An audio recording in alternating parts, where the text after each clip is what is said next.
แนลละ2 ดอก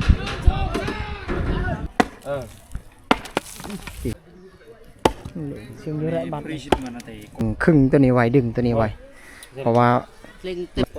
ลักษณะการตั้งเนี่ยก็คือเฮ็ดเอาเองทั้งหมดก็คือจองนะจองทรายตัวสายฟ้านี่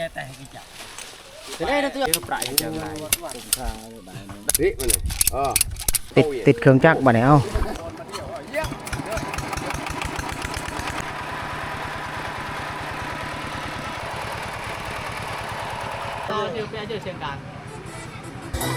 ในวิดีโออาจจะมีหมด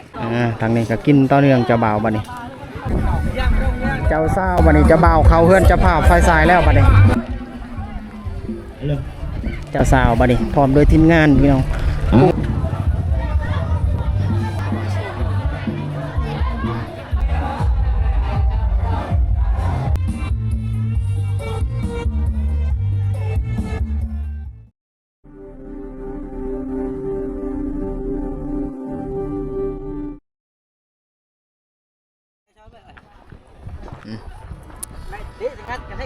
สบายดีพี่น้องอยู่กับสลีอีกเทื่อนึงนะ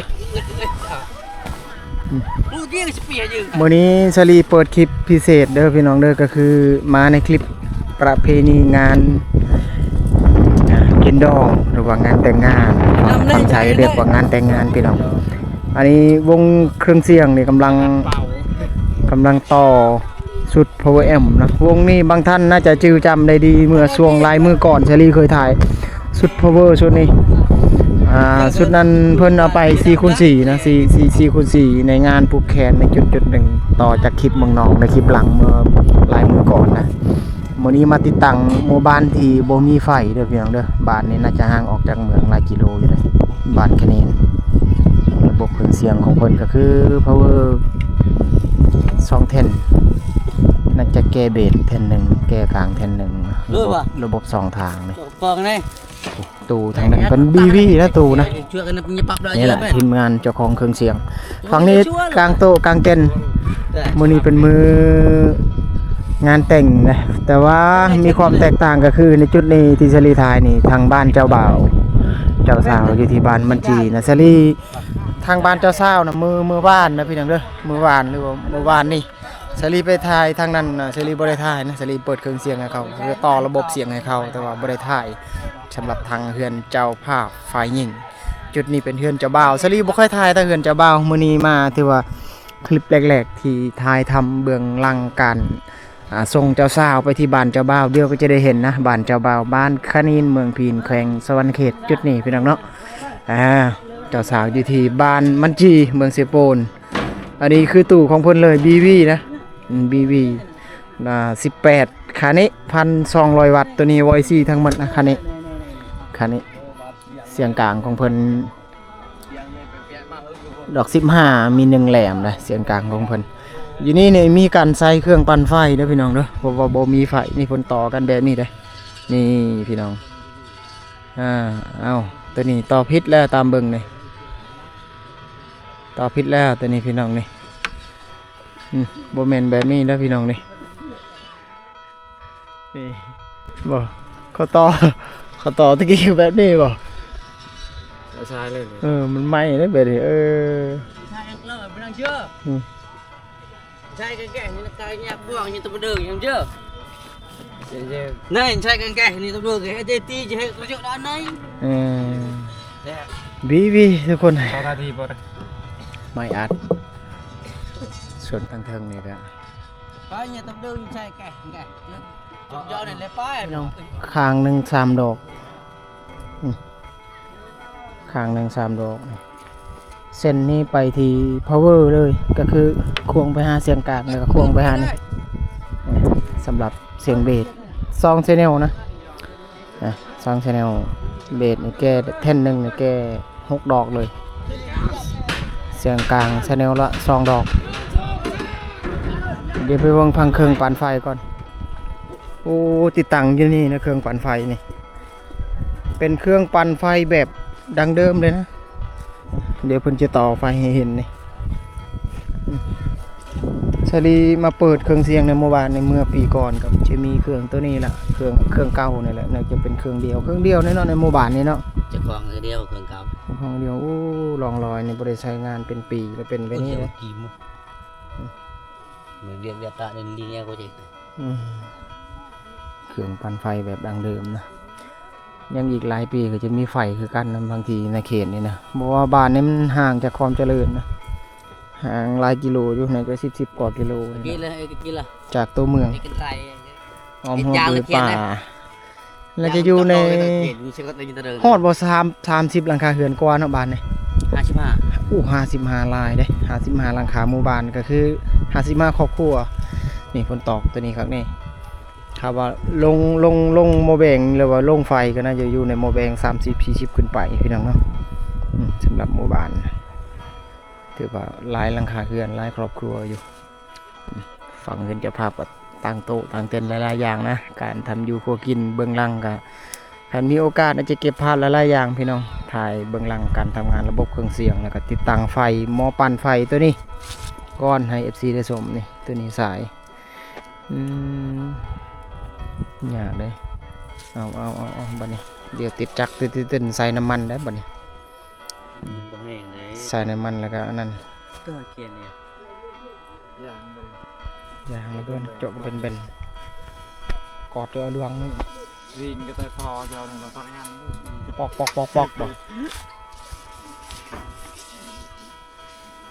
บัดนี้เอาเจ้าเศร้าน่าจะมาช่วงพุ่นละ10 โมงก็พุ่นละตัวนี้ฟังหลักเพื่อจะผูกสายผูกเสือก ได้เว้ยลูก นี่แหละระบบติดตั้งเครื่องปั่นไฟแบบดังเดิม เปียเตมีเบิร์มเปียเลย บ่แค่นั้นน่ะมือได้เจาะหน้าเจาะบ่เทียบทั้งบ่สิผมบอกนี่ติดตั้งเครื่องปั่นไฟเชื่อมด้วยบัตร ปรีชิตงานอะไรกอบเลยตัวยืนเลยแล้วตัวเด่นหน่อยนะนี่ก็ตัวนี่ชิ้นเนื้อนาเต้ละชิ้นกบกัดละ มันน่าจะ เติมเรียนพอตาเอาไหนรุ่นไหนมาบ้า สุดแล้วนี่ ฝังหลักตอกหลักเพื่อให้มัดสายพี่น้องเนาะ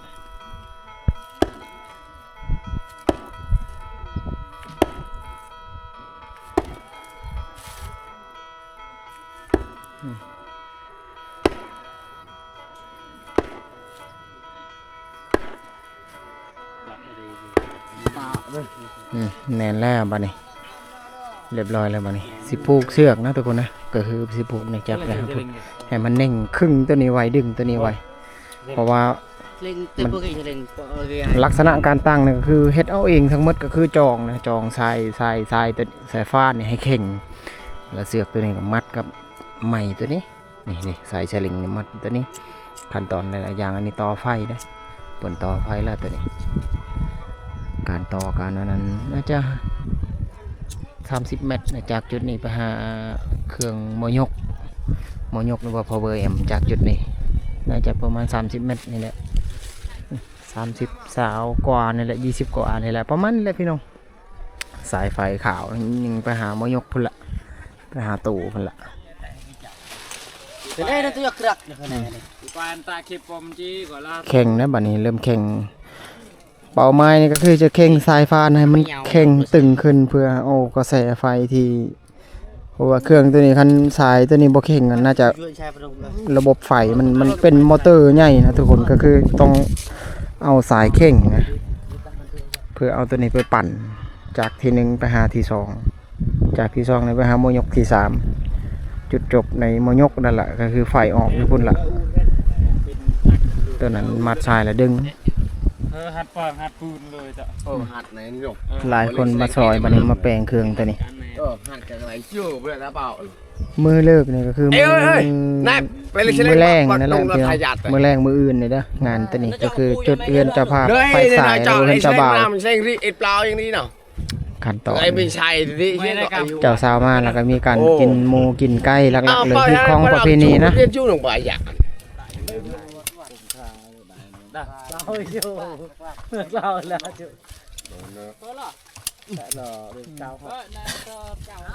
รีบเอากันนั่งนำนี่ถอยรถไถไปไหนใช้ผ่านได้ตาตามตัวหนังจ่าเลยพอวีลพีตัวรังรังที่เช็ดเลยต่อ มัดเลยตัวนี้ฝั่งนี้มัดเลย แน่นขยังใช่ป่ะได้ทำไมไกลกาตะขยังเจ้า quay được nó thế đi à? Linh nó yêu lo nó phải làm gì này nhỉ? Gì này? Mày sẽ linh nó. Đấy mà này. Chọn chưa bà? Chọn chưa lỡ sẽ ban cộ là bên đồng ta hàng gì đó. Thì pan đấy. Mẹ bồn luôn. Mà. Mu tơ lạp. Anh nghe anh kia này. Này mà anh nghe anh kia này. Bia lửa. Bia tí cái là cứ lửa thế nó vào. ถ้ามันขิดมากนู่นนะตาขิด Oh, beli ajar tua. Iya. Jadi tengok ini kan. Tapi kelah atau harus jauh biar dan.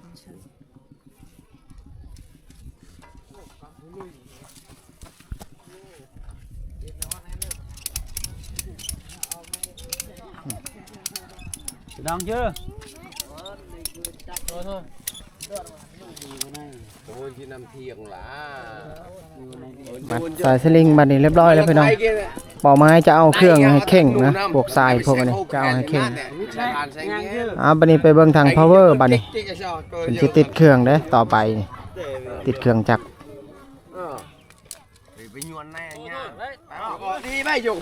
ติดเครื่องจักรบัดนี้เอา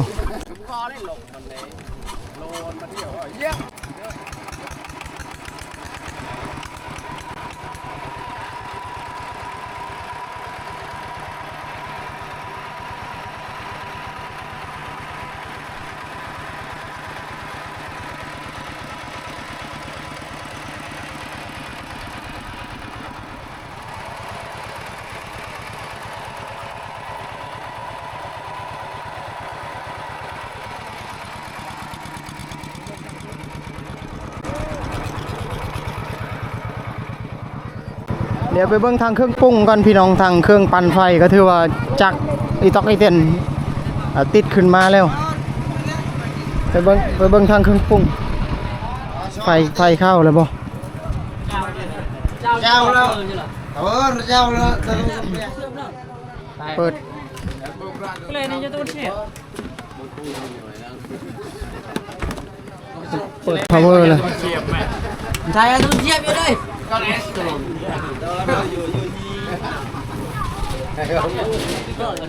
power ขึ้นแล้วขึ้นไฟมาแล้วบัดนี้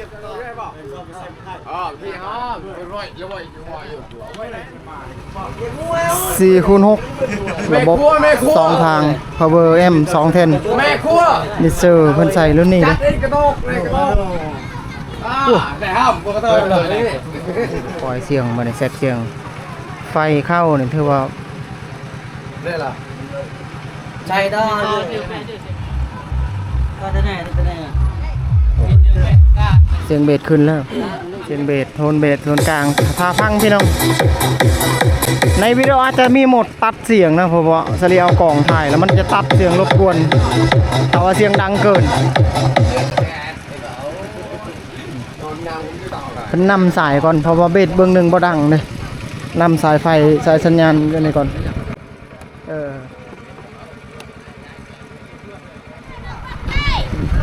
อันนี้เพิ่นปูหน้าวิธีน่าจะเป็นบอลปูแคนหรือว่าเพิ่นสิพรบอลใดๆนี่เพิ่นปูผ้านี่แดดเริ่มมานะแดดเริ่มมาเนี่ยมันอาจจะร้อนนะอากาศตัวนี้สลับสายเสียงเบสอันข้างหนึงบ่ดังนะเบื้องหนึงบ่ดังเบส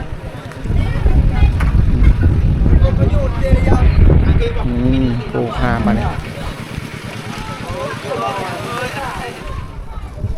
มาเบิ่งบรรยากาศข้างนอกพี่น้องตัวนี้น้ำแข็งเพิ่นเอาลงน้ำแข็ง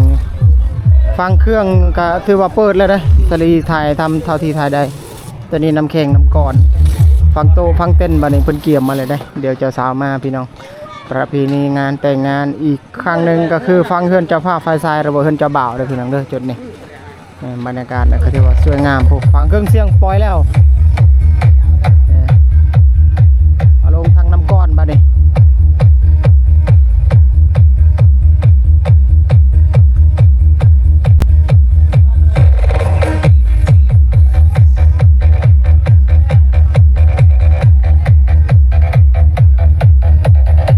เบิ่งฟังตู้ก่อน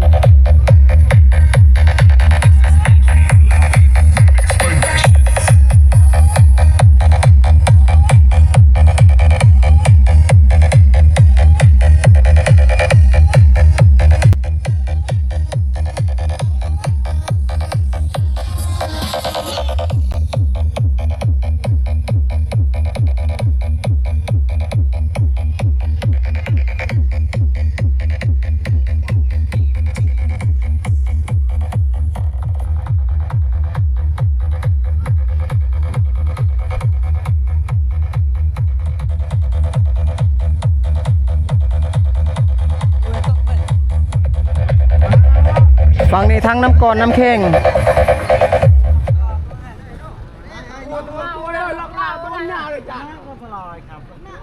โอ้ยรอแรกครับเรา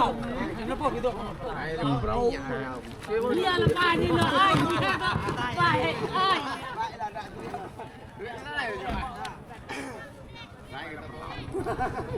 น้ำก้อนพี่น้องน้ำก้อนก็คือน้ำแข็งชื่อยูจาซะเนาะเอาโยกันชาชาที่นายยาวเอาชาที่นายยาวเอาน้ำก้อนเนี่ยกินแล้วทีมงานวันนี้เอากินน้ำก้อนน้ำแข็งนี่แหละแบบนี้แหละสลีที่มอเตอร์ไซค์มาทุกคนก็คือสิเอาซอยเพื่อนได้ในงานแต่งนี่เขาซอยกันแบบนี้พี่น้องนี่จะมีมอนแล้วก็จะมีแพมีเงินน้ำนี่50,000 กีบประมาณนี้แหละสลีกระทึกรวมส่วนในเจ้าภาพฝ่ายชายเพิ่นมาบอกก็เลยมาซอยน้ำเขาซอยงานดองงานแต่งประมาณนี้แหละพี่น้องซอยเครือมอนเงินคำกับบ่หลายดอกประมาณนี้แหละเดี๋ยวสลีเอาให้เจ้าภาพข้างในเฮือนก่อนพี่น้องเดี๋ยวไปที่เฮือนเจ้าภาพก่อนข้างในเฮือนบัดนี้ปลูกฟังฟุ้นเขาเกี่ยมทรายอันนั้นอยู่ทรายผูกแขน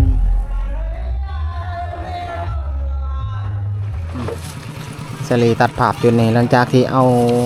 ม่อนเนาะข้างในเฮือนแล้วออกมาแล้วก็กินข้าวบ่นี่ครับประทานอาหารเจ้าภาพเพิ่นก็คืออาหารงัวและสัตว์ใหญ่เพิ่นเริ่มทำอาหารงัวนี่ตั้งแต่เมื่อคืนแล้วบ่10 11 โมง 12 โมงตอนเช้าก็พอดีกินข้าวบ่นี่แขกคนที่มาซอยก็เริ่มมาหลายเลยได้บัดนี้เด้อนี่คืออาหารงัวและแกงลาบพร้อมกินข้าวหน่อยนึงแล้วจังสิได้ปล่อยสัญญาณเสียงพี่น้องเนาะเจ้าสาวมาพุ่นแหละน่าจะอยู่ในช่วงเวลาประมาณอยู่10 โมงกว่าๆแหละบางที11 12 โมงเจ้าสาวมาพี่น้องถ้ารถนำกันนะเจ้าสาวบานบางจีทั้งสองชนเผ่าเจ้าบ่าวและเจ้าสาวคนชนเผ่าทั้งหมดพี่น้องโอ้ฝั่งนี้หานขายเครื่องที่ว่าขายหลายอย่างเลยขนมนี่คนเต็มเลยน้องๆเขามาซื้อฝั่งนี้ก็เอามารถใหญ่บัดนี้เพิ่นขายกันแบบนี้เลยนี่โอ้มีหยังแน่บัดนี้หลายๆอย่างมีขนมมีตำมะฮุ่งพร้อมบ่มีเนาะขายตัวเดียวกระเล่มโอ้ลูกชิ้นฮอนดอกมีของกินของอยู่เห็นว่าไม่ต้องซื้อหลายเด้อมันแบบยันซื้อตู้ลูกชิ้นฮอนดอกหลายๆอย่างทุกคนบรรยากาศก็ถือว่าคึกคืนนะงานทางเจ้าบ่าวนี่เพิ่นบ่ได้ลิ้นฮอดกลางคืนนะส่วนหลายก็เห็นแต่ลักษณะประมาณ11 12 โมงทางเจ้าสาวมาแล้วขั้นตอนกินข้าวกินน้ำแล้วก็พากันเมื่อทางทีมงานของเจ้าสาวแล้วก็เจ้าสาวก็อยู่เฮือนเจ้าบ่าวขั้นตอนต่อไปก็จะได้ลิ้นกันชั่วโมงต่อเนื่องก็น่าจะได้หมดนะช่วงกลางคืนนี่ก็น่าจะบ่มีเคยเห็นมาหลายหมู่บ้านนะพี่น้องนี่ฟังพุ่นเปิดเพลงกันอยู่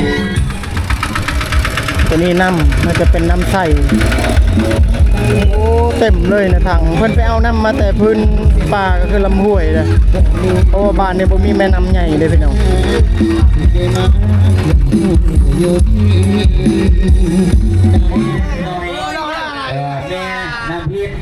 เฮ้ยก็ร้อนอะไรแล้วก็แม่จีอะไรเรื่องไปเห็นได้เลยบาดอยู่แล้วก็แม่คิกกี้บ่นี่แม่ลิตาจัดไปดู เขา เพิ่นขอมาพิจารณาพิจารณาเด้อโตผู้แหน่แม่ครัวเฮาเพิ่นเสียผู้สาวผู้ใดบ่มา แม่ครัวออกก่อน โอเคมาแล้วจัดเป็นเกียรติให้แกอนาแผนกแม่ครัวก่อนเนาะเป็นปฐมฤกษ์เอาเพิ่นว่าแต่แม่ครัวกันแล้วกันเด้อเพิ่นบ่ขอเป็นเจ้าบ่าวหรือบ่อันนี้ก็เป็นอาณาเฉพาะฝ่ายหญิงเฮาเองฝ่ายแม่ครัวเพิ่นว่าเนาะฝ่ายแม่ครัวอาจารย์ทรายเพิ่นว่าเจ้าเอาแม่ครัวเพิ่นมาครบแล้วทางดีเจเฮาก็จัดให้เป็นบรรเลงเพลงกันแล้วกันเด้อโซนนั่งข้างก็ขอเชิญยกแก้วเป็นป้ากันแล้วกันดูเลยแม่ครัวเพิ่นจัดให้สุดสายถ้าบ่มีแม่ครัวเพิ่นฝากการกินกับบ่มีพี่น้องเนาะ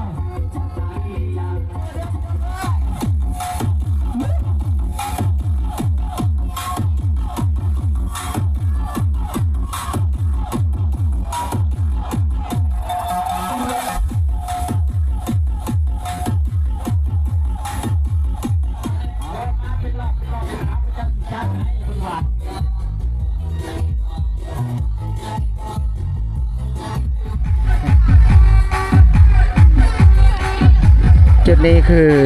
เจ้าสาวมาแล้วพี่น้องสลีตัดภาพอีกฝั่งหนึ่งก็เปิดเพลงกันอยู่ฝั่งนั้นเขาพ่อเนื้ออยู่นะสำหรับทางนั้นเพื่อนทางโตทางเต็นไม่ครัวพอนทางนี้เจ้าสาวมาแล้วเริ่มหดขั้นตอนพิธีต่างๆก่อนสิเข้าเพื่อนก็ต้องผ่านขั้นตอนจากนี้จุดนี้ก่อนเขาเอานั้นมาเสิร์ฟมาให้นี่คือทีมงานทางเจ้าสาวหรือว่ามาหลายคนอยู่ได้เขาขี่รถใหญ่คันหนึ่งหรือมาหอดแล้วก็จอดในต้นม่วงโฮมใหม่ก่อนสิเขาไปเฮือนเจ้าบ่าวดำเนินการนี่คือเจ้าสาวและเจ้าบ่าวพิธีพอลาม เอาขอบคุณใจหลายเด้อทักแม่ครัวเด้อ ทางพุ่นกับประกาศ ทักนาไฟยิงเพิ่นมาแล้วเนาะ เจ้าสาวเจ้าบ่าวเมื่อคืนทางเฮือนเจ้าสาวเนี่ยมีงานก็คือมีเครื่องเสียงนะเสรีก็ไปทางนั้นแต่บ่ได้ถ่ายคลิปทางเฮือนเจ้าภาพฝ่ายหญิงคลิปนี้ถือว่าเป็นคลิปแรกที่เก็บภาพบรรยากาศฟังเฮือนของเจ้าภาพฝ่ายสายหรือว่าเจ้าบ่าวบางท่านเคยคอมเมนต์ว่าโอ้ไปถ่ายทางเฮือนเจ้าบ่าวบ่ค่อยมีเวลานะเสรีก็บ่ได้ค่อยมีเวลาถ่ายบ้านเจ้าบ่าวมันห่างจากบ้านเจ้าสาวบางบ่อนอันนี้ก็คนละเมืองนะเจ้าบ่าวเมืองพีนเจ้าสาวก็เมืองเซโปน ไปความเจ็บจะได้ความใครโดยจะมีกันแล้วกันเขาเอาน้ำได้มาเสิร์ฟเลยเด็กมาเสิร์ฟทางทีมงานทางเจ้าสาวเอานำมาเสิร์ฟเอานั้นพิธีประเพณีความเป็นดั้งเดิมของคนชนเผ่าบรูพี่น้องเผ่ามังกรก่อนสีเข้าไปเฮือนเจ้าบ่าวต้องผ่านขั้นตอนจุดนี้กันก่อนทางทีมงานเจ้าสาวเนี่ยก็มีผู้สาวลายมานำแหม่นมดนี่เดินทางมาแต่บ้านมันจีเมื่อคืนน่ะคือสิพรแล้วอยู่คนตาอ่อนเมาเลยกินก่อนจะเบาไปนี่กินเบียร์ก่อนตอนหักจะเบาโอ้ในนี่นะมันก็ถือว่าได้เห็นความเป็นดังเดิมและพิธี วันไหนที่ว่าเก็บไว้หน่อยส่งมาทักอะไรดาวประยุกต์เขาแน่เจ้าอะไรดื้อพ่อให้ทุกคนแหละกระตา เมื่อกี้ต้องเริ่มพ่วนเฉิดพ่วนไปดิเมื่อกี้ยิ้มพ่วนใช่ไหม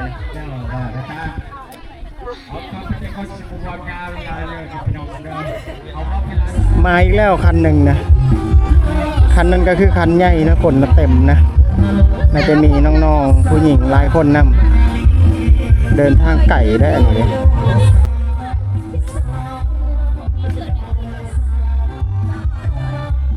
ทางนี้ก็กินต่อเนื่องจะเบาบ่นี่เพิ่นเงินเบี้ยได้ที่กินนี่ก็คือเบี้ยนี่อันนั้นก็เริ่มมาอีกแล้วนะหลายคนได้มาเพิ่มแล้วทางทีมงานทางทางเจ้าสาวเจ้าภาพไฟยิงเพิ่นลมเบียบแล้วผู้ใหญ่ทั้งสองฝั่งสองฝ่ายก่อนสิเข้าไปในเรือนเจ้าภาพฝ่ายสายเจ้าสาวบัดนี้จะบ่าวเข้าเฮือนเจ้าภาพฝ่ายสายแล้วบัดนี้เต ก็บภาพบรรยากาศอย่างนี้คือพิธีของเพิ่นส่วนทีมงานนี่ก็มาไล่ๆเนี่ยมันมาเพิ่มเรื่อยๆนะเพราะว่าจะเป็นแม่ยิงเอื้อยๆน้องๆเนี่ยมาเพิ่มแล้วรถใหญ่ด้วยคนขี่มาเนี่ย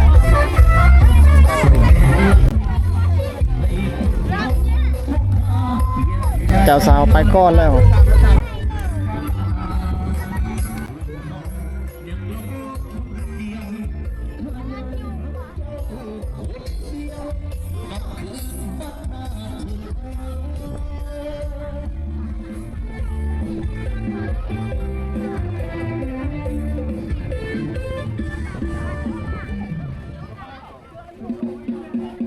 เจ้าสาวบัดนี้พร้อมโดยทีมงานพี่น้องเอาเด็กๆกันที่แห่ไพ่มาเด้อเวลาเทคก็พอได้หลุดเข้ามาเนาะ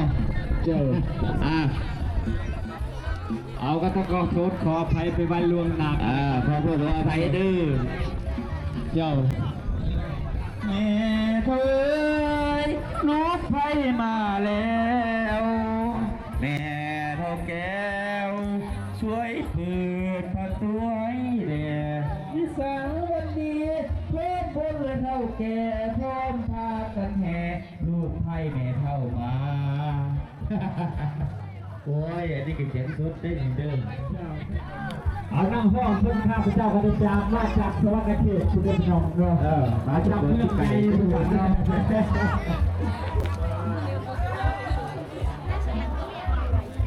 เริ่มขึ้นเรือนก่อนสิขึ้นมันมีพิธีอีกแบบนึงที่มีความแตกต่างสังเกตนี่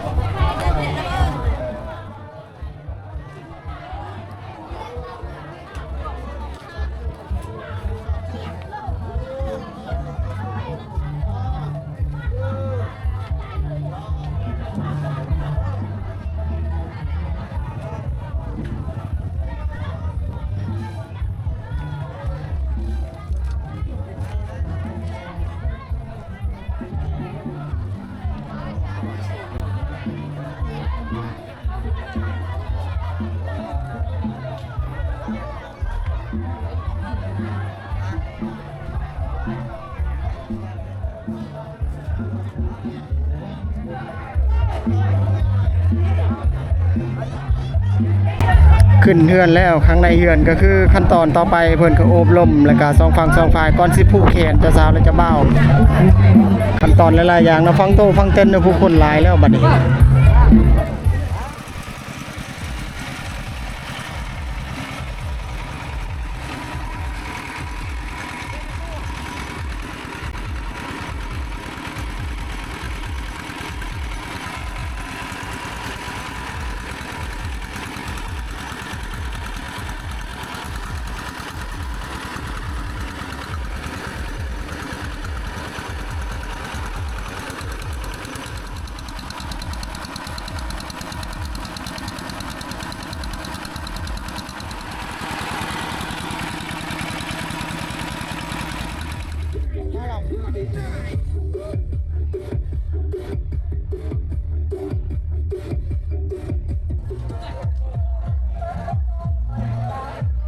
เข้าไปผูกแขนบัดนี้คนเริ่มมาหลายแล้ว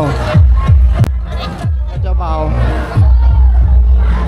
คนข้างในเนี่ยที่ว่าหลายเด้เต็มเลยเดี๋ยวเบิ่งเจ้าสาวเจ้าบ่าวไกลๆเดี๋ยวว่าสกวาดเลย เ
กัน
สลีขึ้นไปปูแขนนะเนื่องจากว่าคนหลายนะ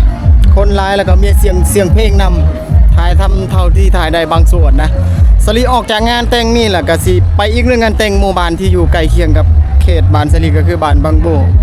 ทีมงานหมู่เพื่อนสลีก็คือทองมิวสิกสิได้ออกงานทีมงานที่สลีเคยไปใส่เคยไปเปิดไลน์เถื่อนแหละ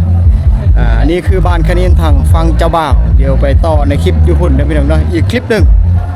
จุดนี้ก็ถือว่าขั้นตอนสุดท้ายท้ายสุดก็คือผูกแขนขั้นตอนต่อไปจะได้พรต่างๆเดี๋ยวเก็บภาพต่อเนื่องนะตอนนี้เวลา 11 โมงสิฮอดขั้นตอนตั้งตู้อีก1วงอยู่ที่เขตบ้านสลีแล้วจะบ่จะเสาเอ้ยลงมาไว้เด้อทางนาพะแนแม่ครัวพอดีไปเด้อว่าเนาะทางผู้สาวเพิ่นก็ได้จัดรอบแล้วเด้เพิ่นว่าเนาะโอ้ยทางจะบ่าวจะสาวเฮาก็ศักษาสิเวลาแห้งบาดเนาะโอ้ยอดจะรอได้ทางผู้สาวเฮาก็เนาะอาจจะบ่าวจะสาวเพิ่นยังรอประชุมมาเลยทางเจ้าบ่าวทางเจ้าบ่าวเชิญปรากฏการเจ้าสาวออกมาเร็วทางคุณทางน้องนางสาวไซเพิ่นอยากเต้นแห้งเลยได้เพิ่นว่าเนาะโอ้ย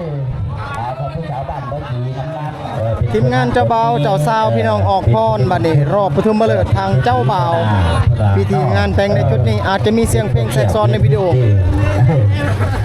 ผู้เชิญเกียรติแม่ตีหอเทียบเชือกเจ้าเนาะเพิ่นก็ได้ออกมาพร้อมหน้าพร้อมตาเป็นแล้วเนาะ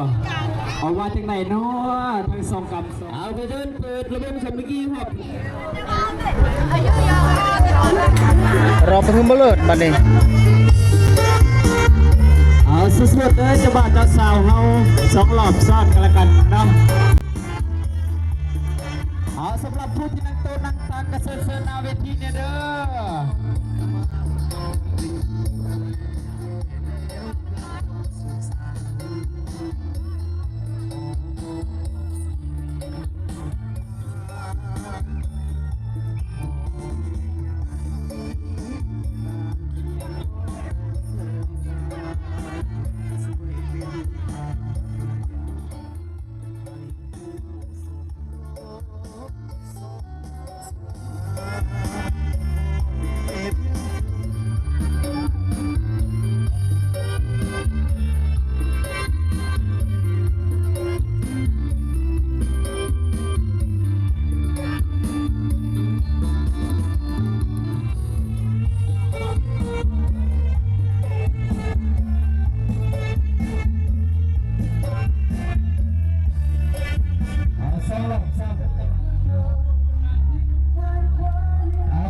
ใจหลายเด้อทางเจ้าบ่าวเจ้าสาวเจ้าอยู่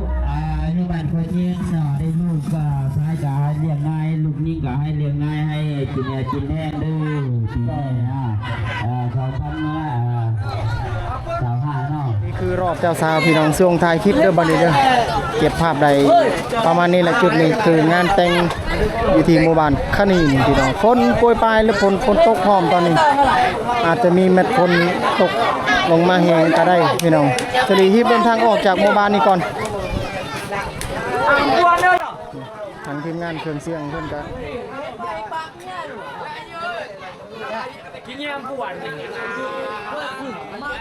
ตอนนี้สลีนั่นคืองานแต่งนะในจุดนั้นก็คือบ้านคณิน นี่คือใจกลางหมู่บ้านที่เซรีอยู่ก็คือสิออกจากหมู่บ้านพี่น้องเด้อถ่ายถ้ำฟังเฮือนเจ้าบ่าวนี่คือฟังเฮือนเจ้าบ่าวเด้อขั้นตอนหลักๆเลยก็คือมีประเพณีผูกแขนหลายๆอย่างได้ขั้นตอนที่เกิดขึ้นอันนี้เซรีกำลังสีเดินทางกลับพี่น้องอนุญาตบรรยายในช่วงท้ายคลิปก็คือกลับแล้ววงหมู่เพื่อนเซรีทองมิวสิกที่เคยออกเครื่องเสียงที่เซรีเคยไปเปิดนำกันนะก็คือหมู่เพื่อนหรือว่าเพื่อนของเซรีมีงานอีกงานหนึ่งก็คือเขตบ้านที่บ่ห่างจากบ้านเซรีได้น่าจะอยู่ใน3 กิโลจากบ้านเซรีเดี๋ยวไปติดตั้งเครื่องเสียงอยู่พุ่นพี่น้องเนาะเซรีก็อนุญาตปิดคลิปนี้ประมาณนี้ในจุดนี้คือบ้านคณินที่เซรีถ่ายทำอนุญาตต่อในคลิปต่อๆไปก็คือจุดนั้นที่เซรีเอ่ยถึงก็คือบ้านบวงที่มีงานแต่งพี่น้องเนาะช่วงท้ายคลิปวันนี้ขอบคุณเจอกันใหม่ในโอกาสหน้านี่คือช่วงท้ายคลิปอยู่ที่หมู่บ้านคณินฝั่งเจ้าบ่าวหรือว่างานแต่งก็อยู่ที่บ้านมุจีอันนี้คือทางบ้านเจ้าบ่าวพี่น้องเนาะเจอกันไหมบัดนี้ต่อกันในคลิปวงทีมงานหมู่เพื่อนขอบคุณหลายๆพี่น้องเจอกันไหมในโอกาสหน้า